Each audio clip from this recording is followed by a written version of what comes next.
जंगल में एक पुराना बरगद का पेड़ था।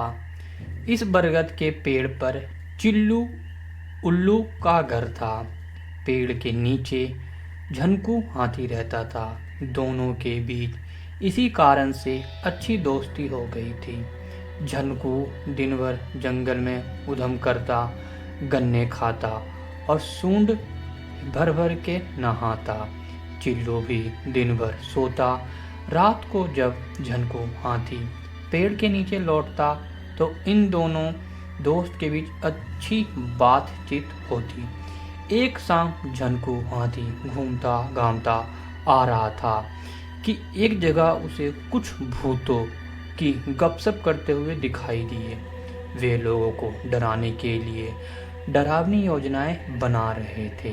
तभी भूतों के सरदार की नज़र झनकू हाथी पर पड़ी। वह चिल्लाया, वह रहा, पकड़ो उसे। कुछ भूत झनकू को पकड़ने दौड़े और कुछ ने पूछा, ये कौन है सरदार? सरदार बोला, कई रात मैंने एक सपना देखा कि मैंने एक हाथी को पूरा खा लिया। ये हाथी बिल्कुल मेरे सपने के हाथी से मिलता जुलता है। आज मुझे यकीन हो गया कि सपने सच्चे होते हैं और आज मैं अपने सपने की बात को पूरा करूँगा। भूतों ने हाथी को पकड़ लिया। झनकू हाथी का पाला भूतों से पहली बार पड़ा था, इसीलिए बहुत डर गया और कुछ नहीं कह पाया। हाथी ने जब देखा कि भूतों का सरदार उसकी पत्नी उसे खाने के लिए उसकी तरफ आ रहे हैं तो उसे हाथ पैर जूझने लगे। तभी हाथी का मित्र आया, चिल्लू चिल्लाता हुआ आया, आप पहुंचा, यही है, अरे बिल्कुल यही है, और आकर अपने मित्र हाथी के सिर पर बैठ गया। चिल्लू की चेतावनी सुनकर भूतों ने बोला, ठिठक गए, डर गए। सरदार ने पूछा, अरे उल्लू, तुम किसके बारे में कह रहे हो और क्या कह रहे हो और कहना क्या चाहते हो? उल्लू बोला, मैं भूतों की रानी के बारे में कह रहा हूँ। कल रात मैंने सपने में देखा कि एक भूतों की रानी से मेरी शादी हो गई है और आपकी ये रानी मेरे सपनों की रानी से बिल्कुल मिलती जुलती है। इसीलिए अब मैं इससे विवाह करके अपने सपने को पूरा करूँगा।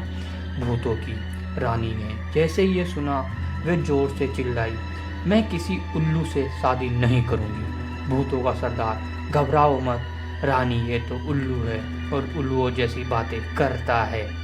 सपने भी कहीं सच होते हैं। देखो, मैंने सपने में देखा था कि मैंने एक हाथी को खा लिया था, पर अब मैं इसे जाने दे रहा हूँ। इतना सुनना था कि झनकू हाथी भाग निकला और फिर चिल्लू ने भूतों के सरदार से कहा, चलो तुम्हारा सपना सच नहीं है, इसका मतलब कि मेरा भी सपना सच नहीं है। ऐसे सपने आते रहते हैं, सपने को भूल जाना ही अच्छा है। सरदार, तुम दिखते उल्लू हो पर बातें समझदारी की करते हो। उल्लू, ठीक है तो मैं चलता हूँ। बिल्लू उड़कर बरगद के नीचे पहुँचा। यहाँ पहुँचकर चिल्लू खूब हंसा। आखिर आज उन्होंने भूतों को बेवकूफ़ जो बना दिया था। हाथी ने जान बचाने के लिए अपने मित्र का शुक्रिया किया। इस पर चिल्लू बोला, मित्रता में शुक्रिया की ज़रूरत नहीं होती मेरे दोस्त। हाथी बोला, तुम मेरे सच्चे साथी हो। उल्लू इस पर मुस्कुराया और हंसते रहा।